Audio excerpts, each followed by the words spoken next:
On WhatsApp, no one can see or hear your personal messages. Whether it's a voice call, message, or sending a password. To WhatsApp, it's all just this. So whether you're sharing the streaming password in the family chat or trading those late-night voice messages that could basically become a podcast, your personal messages stay between you, your friends, and your family. No one else. Not even us. WhatsApp. Message privately with everyone. I just MailChimped my marketing. You MailChimped your what? I MailChimped my marketing with AI to create an effective marketing campaign in minutes. No, MailChimp and Way. Yes, MailChimp and Way. Now I can hyper-personalize my campaigns across email and SMS. You can do all that with MailChimp? What did I just MailChimp and say? MailChimp your marketing with the #1 AI-powered email marketing and automation platform, Intuit MailChimp. #1 based on publicly available data on competitors' customers. Plans vary. SMS available as add-ons. Visit MailChimp.com. Ryan Reynolds here from Mint Mobile. With the price of just about everything going up, we thought we'd bring our prices down. So to help us, we brought in a reverse auctioneer, which is apparently a thing. Mint Mobile Unlimited Premium Wireless. How to get 30, 30, bit to get 30, bit to get 20, 20, 20, bit to get 20, 20, bit to get 15, 15, 15, 15, just $15 a month? Sold! Give it a try at mintmobile.com/switch. Upfront payment of $45 for 3-month plan, equivalent to $15 per month required. New customer offer for first 3 months only. Speed slow after 35 gigabytes if network's busy. Taxes and fees extra. See mintmobile.com.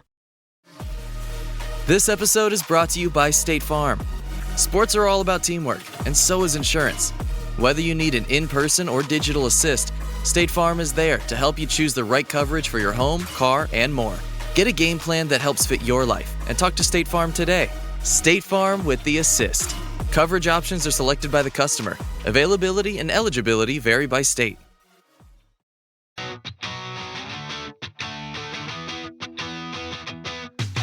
Welcome back to Rams Up, your favorite LA Rams podcast.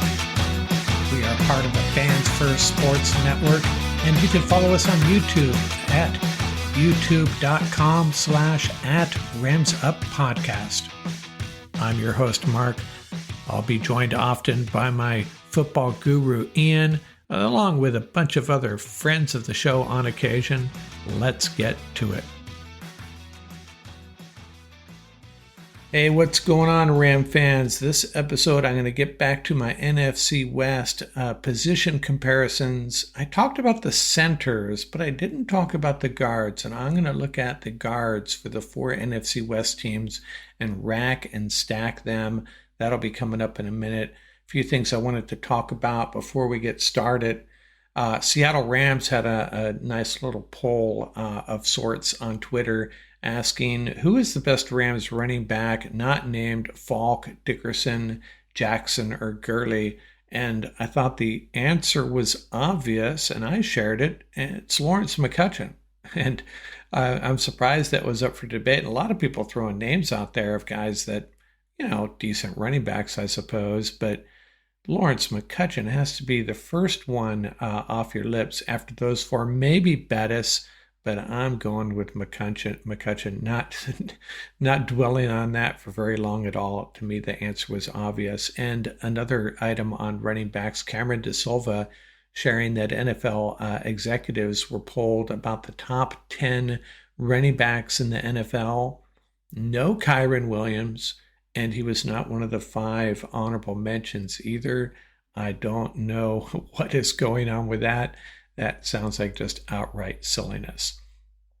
But maybe NFL executives aren't as smart as we assume they are. Kyren Williams has to be in the top 10. I know there's some really good running backs out there, and I know he has some shortcomings as well, but still, I think he belongs in the top 10. If you're not mentioning him in the top 15, yeah, I don't know. I think you're sacrificing some street cred as far as NFL goes if you're not mentioning Kyren Williams. Hey, it is episode 775 on the podcast, so I'm going to talk about a guy who wore number 75, a guy still, making the rounds. DeMarco Farr, defensive tackle, 6'1", 276 pounds, out of San Pablo, California, on to the University of Washington, and he was a member of the undefeated 1991 Huskies that won the national championship. and he was signed as an undrafted free agent. I guess I would have guessed he was drafted, hadn't given it much thought, but undrafted. Rams sign him, and he played for the Rams 1994 in Los Angeles, makes the trip to St. Louis, and plays with the Rams through 2000. So his entire NFL career with the Rams, 100 games, 36.5 sacks. He had 8.5 sacks in that 1999 Super Bowl winning season. His best season might have been 1995, first year in St. Louis, 11.5 sacks, and he had an interception.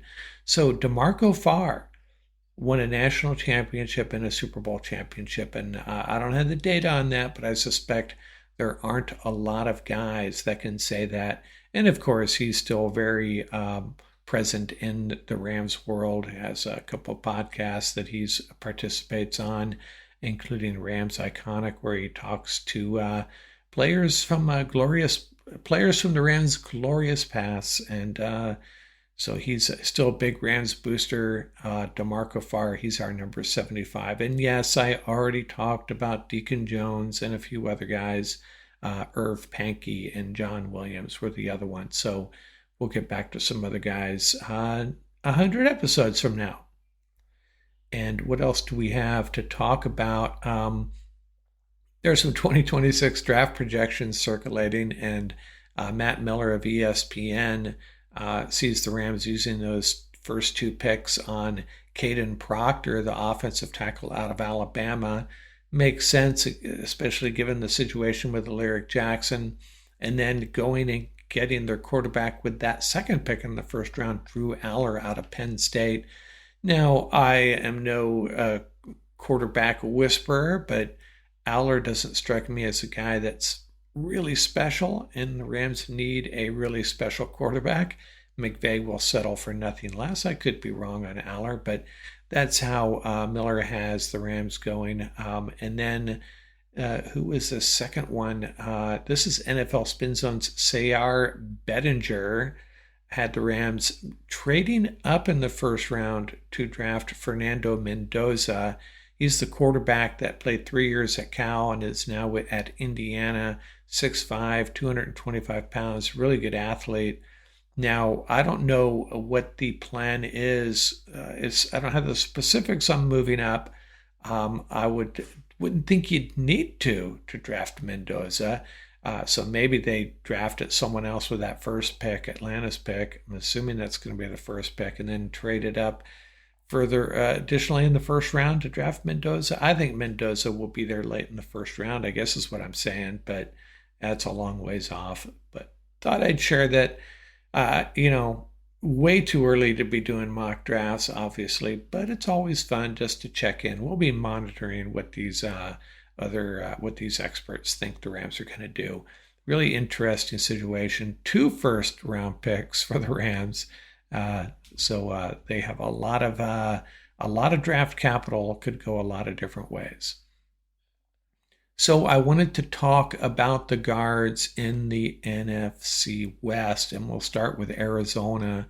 And their starting guards appear to be Evan Brown, who a 7-year journeyman, really had spent some years in Seattle. They re-signed him to a 2-year contract, $11.5 million. He was one of 2 offensive linemen to start every game for the Cardinals. The other guy was their center, who we talked about. They have a very good center there. And then the other one is Isaiah Adams, a 3rd-round pick out of Illinois last year.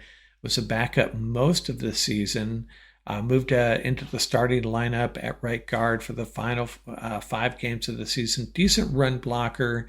Struggles a bit in pass blocking. That seems to be a running theme with a lot of these guards.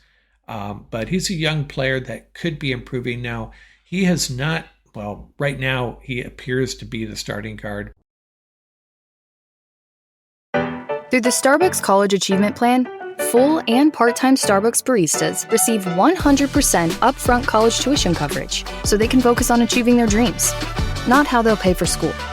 And those dreams might start with a degree in management, biochemistry, or any of the more than 150 offered. At Starbucks, benefits like college tuition coverage are just the start. Learn more at starbucks.com/partners.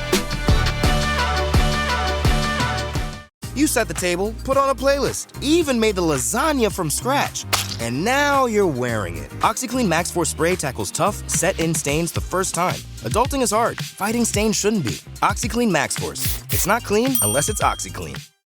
Make your next vacation unforgettable on Royal Caribbean's newest ship, Star of the Seas. It's everything you've loved about every family vacation you've ever been on, with mind-blowing thrills at the largest water park at sea, 7 onboard pools for every level of chill, more than 40 ways to dine and drink, and even more to enjoy at our award-winning private island, Perfect Day at Coco Cay. This is the new Star of the Seas. Click or tap the banner to find out more.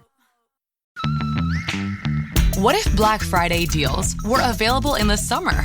Don't miss week-long doorbusters at Best Buy during Black Friday in July. Learn more at bestbuy.com.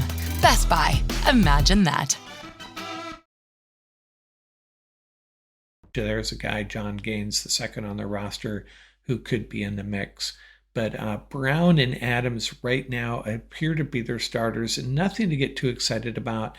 I think Brown is serviceable. Adams, you hope if you're a Cardinals fan, you're hoping he develops a little bit and solidifies that interior offensive line. But I would not be overly excited about this group right now. Their center is very good. Their guards, not sure I'd be extremely happy with what they have there. Now on to Seattle. Now they spent the 18th overall pick in the draft to select Gray Zabel out of North Dakota State, and by all accounts, he's super talented. He could play basically almost anywhere across that line. A lot of people thought he might be a tackle, but it looks like he is going to be a guard. I guess one of the knocks on him is shorter arms, which is a real issue if you're playing left tackle especially. But I would expect Gray Zabel to be a very, very good player. We won't know for a while, obviously. And then Anthony Bradford, he's a fourth-round pick in 2023 out of LSU, 6'4", 332 pounds. He had a pass blocking grade of 48.5. So like I said, a lot of these guys struggle in pass blocking or better run blockers. Bradford had real issues in protection, gave up 7 sacks, and his run blocking is nothing special either. So what would I say about this is the Seattle situation. Zabel should be very good, but their other guy, Bradford, he's gonna probably need some help on a regular basis. Could be okay in the run game, but he's a guy that defensive lines could try to victimize, is what I'm thinking. Now you go to the 49ers, and Ben Bartch returns. He finished last season on the IR. He was originally a fourth-round pick of the Jags in 2020, 6'6", 315 pounds.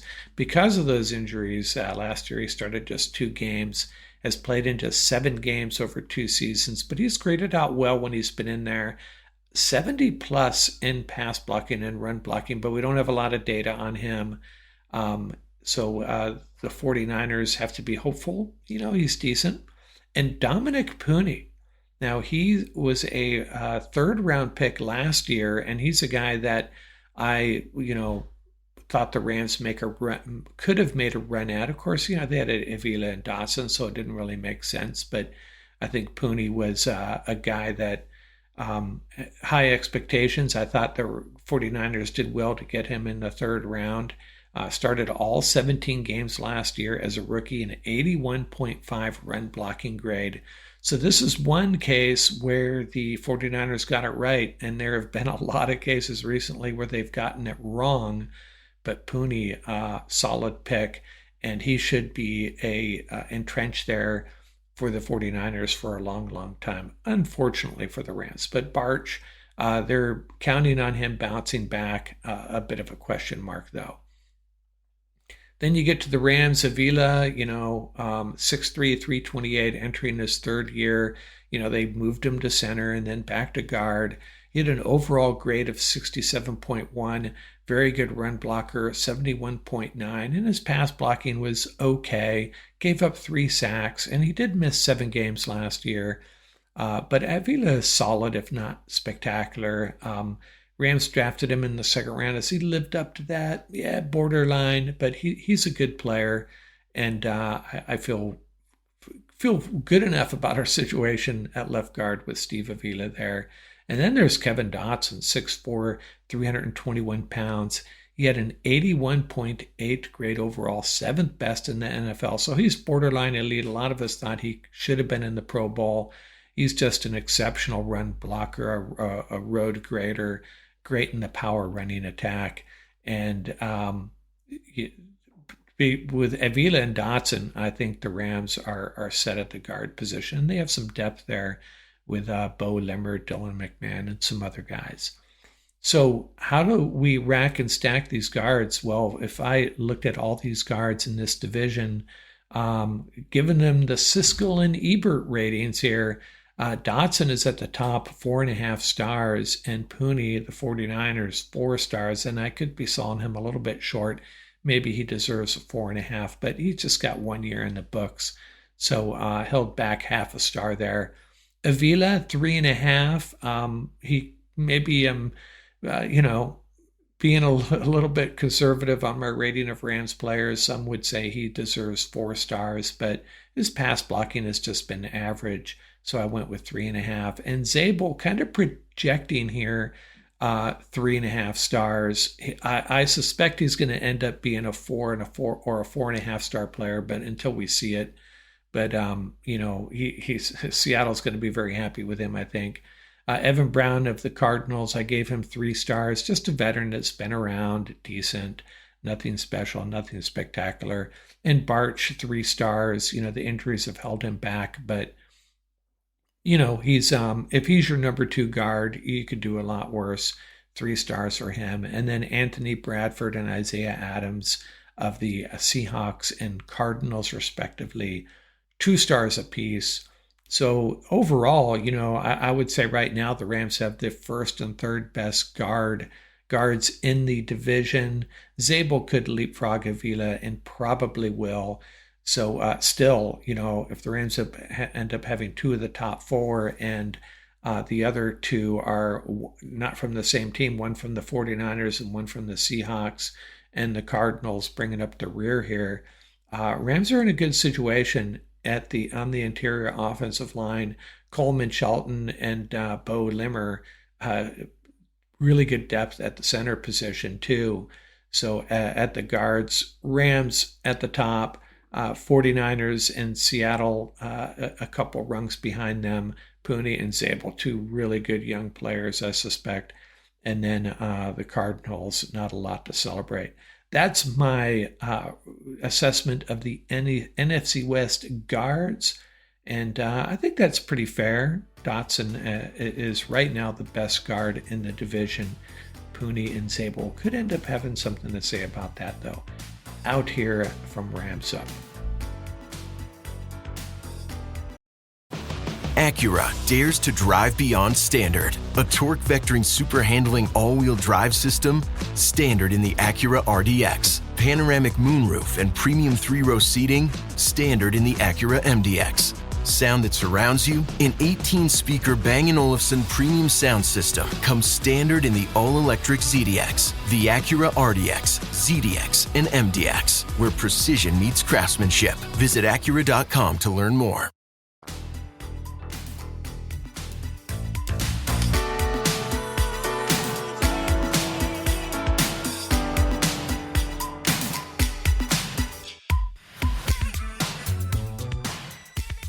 That's going to do it for this episode. Remember, you can reach us at ramsuppodcast@gmail.com. And don't forget about our YouTube channel. Till next time, keep the horns up, stay safe, and have fun out there.